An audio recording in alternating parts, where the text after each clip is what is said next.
Hi, welcome to part 3, and let's get right into it. Let's talk about the 3 chord.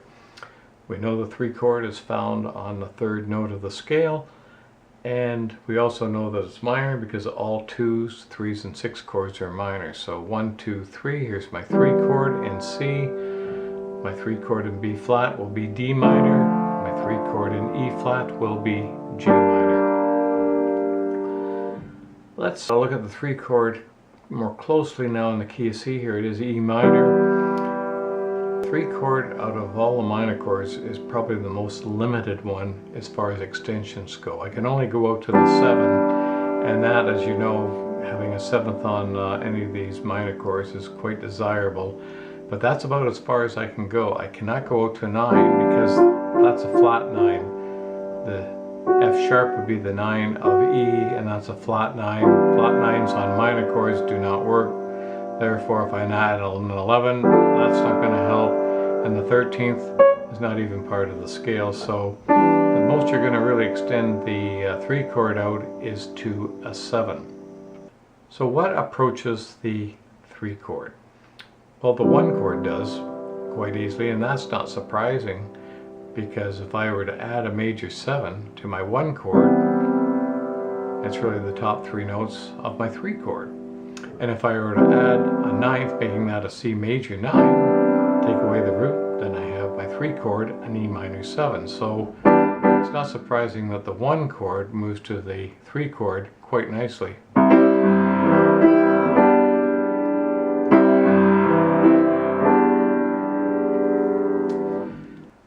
The other chord that will approach the 3 chord is the 5 chord. Here is my tritone, my G7.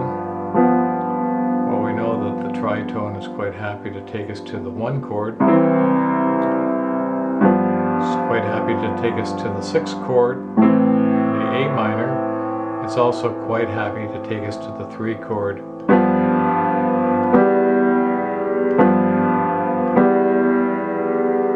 So the chords that are most likely going to take you to the 3 chord will be the 1 chord, the tonic chord for sure, and the 5 chord. Where does the 3 chord like to go? Well, we know it can go to any chord. Where is it likely to go? One of 2 places.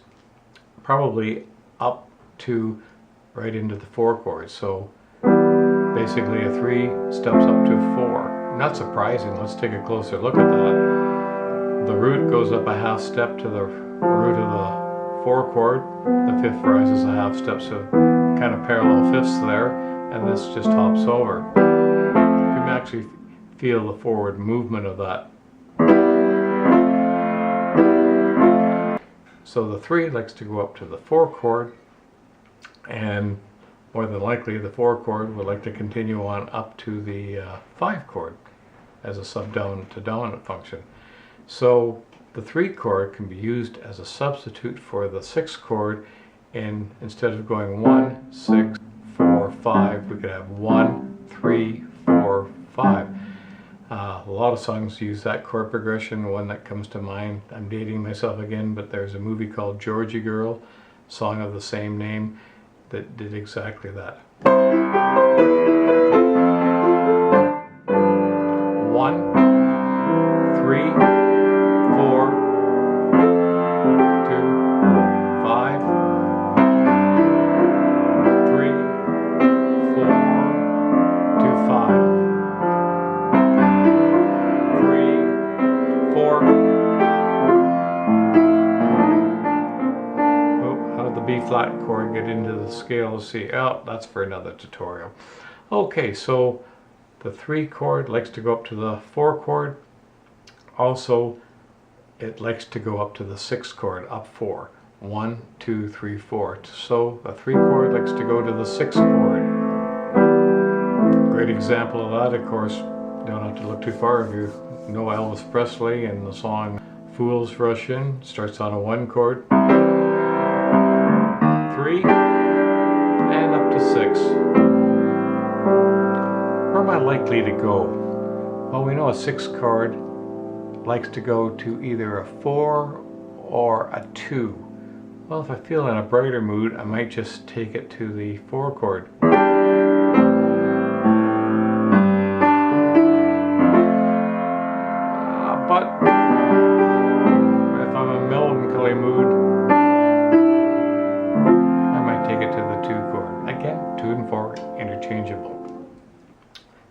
chords can be used as a substitute for the one chord, especially when you don't want the feeling of the final one chord to come in too soon.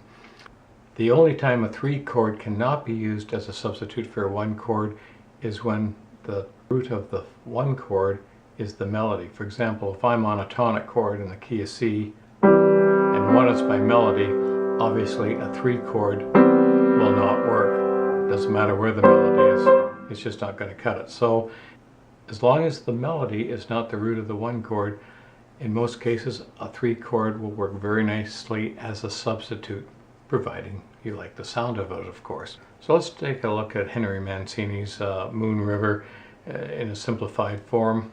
So one chord to a sixth chord to four,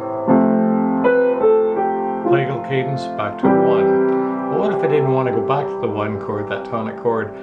This would be a great substitute for the three chord. Let's take a listen.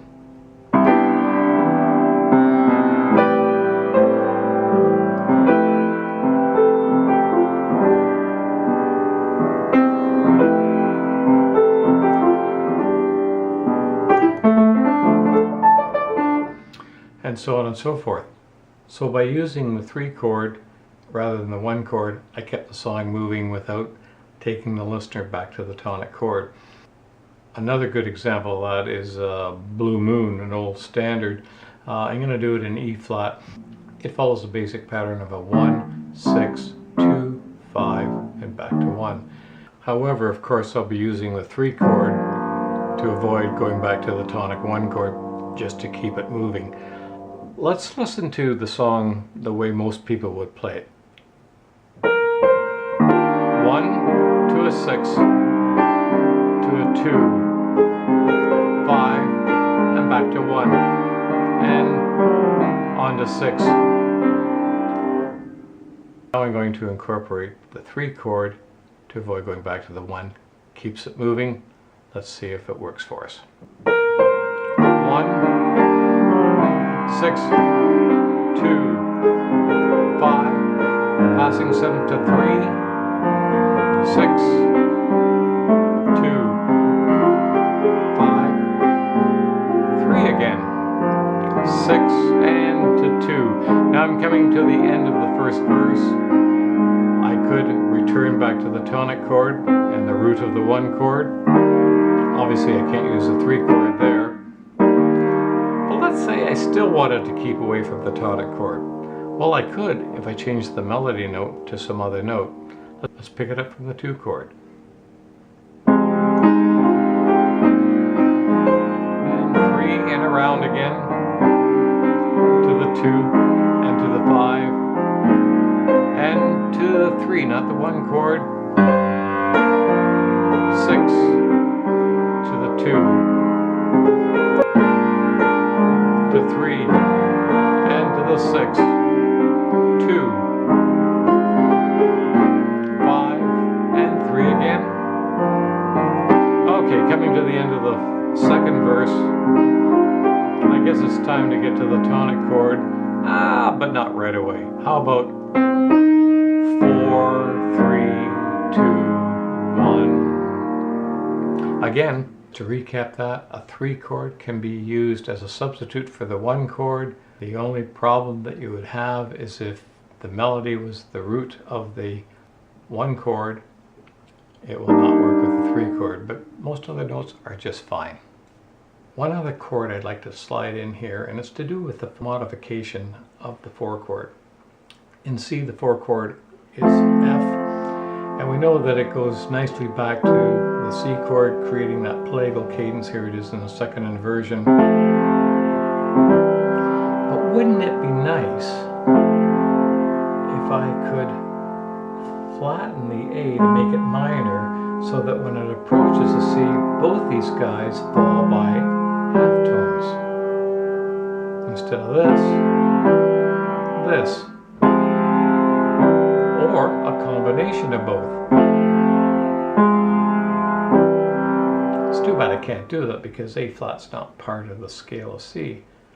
But then again, music is an inexact art form, and we can really do anything that we want. So if I pull out of thin air an F minor chord with an A flat that doesn't belong, well, where does it come from? Well, probably what we did is we stole it from the parallel minor, the C minor. F minor is its 4 chord, and we just stole it out of minor and we threw it into major. Why? Well, because we like the sound of it, so why not? A 4 chord can be made minor. It does have that push back to the 1 chord. It also has a very nice push to the 5 chord. We know that the 4 chord can move to the 5 chord as a subdominant function quite easily by having these two guys fall. Well, it's even closer if I make it minor. In fact, there was a song out of the late 50s, early 60s that took the 1, 6, 4, 5 and went 1, 6 to 4 minor instead of the 4 major chord, and then on to 5. And you may recognize it if you're old enough.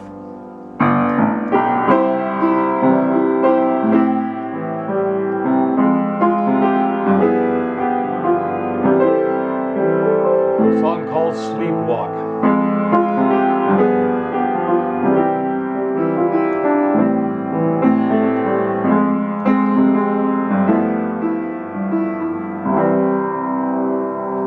Another reason why we use the flat 6 is to create an approach to the tonic chord by half steps. We already have half steps when we use the 5 chord with its tritone, half step up to the root, 7 falls a half step to the 3rd.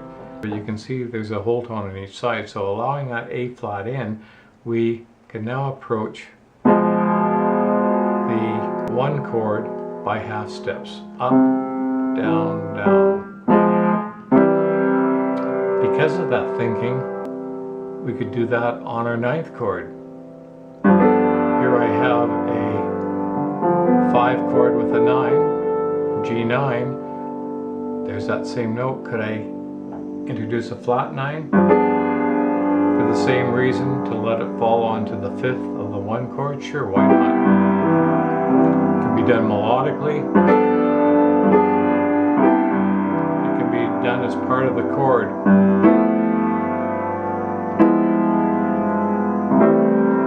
Or go directly to the flat 9.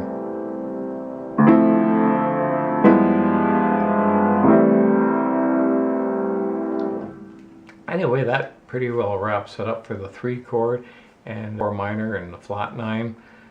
Another reason for using that A flat, but you're going to have to go to part 4 of my tutorial on the secondary chord movements to find out what the reason is for that note. Until then, take care and bye for now.